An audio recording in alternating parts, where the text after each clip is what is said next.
Некоторые сотрудники и посетители одного из торгово-офисных центров в Казани в панике выбежали на улицу, испугавшись шевелящегося под ногами пола на 10-м этаже.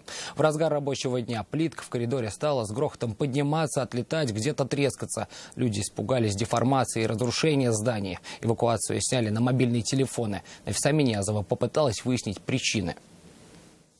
Скрывается пол прямо на глазах с грохотом.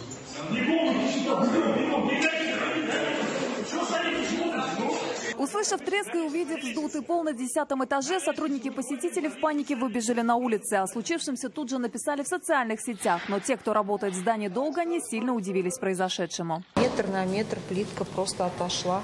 Людей эвакуировали, да? Никого не эвакуировали. Просто пришли, сами спустились и сказали, что скрылась плитка, пригласили инженера, все нормально. Сотрудники успокоили посетителей и объяснили, что керамогранит положили неправильно, поэтому он и вздулся. Сама плита перекрытия цела и невредима. Сейчас все здание работает в штатном режиме. Руководитель торгового офисного центра нам объяснил, что никакой угрозы нет и не было. Он также нам рассказал, что когда на улице резко меняется температура, такое у них уже случалось. По словам администрации центра, причина в швах между плитками. Их заполнили не тем составом. Ремонт, рассказывают, обычно делают арендаторы и не всегда соблюдают строительные нормы. Сейчас, как заверила администрация, последствия предыдущего ремонта устраняет квалифицированная бригада строителей. Нафиса Минязова, Рамзиль Гарипов, вызов 112.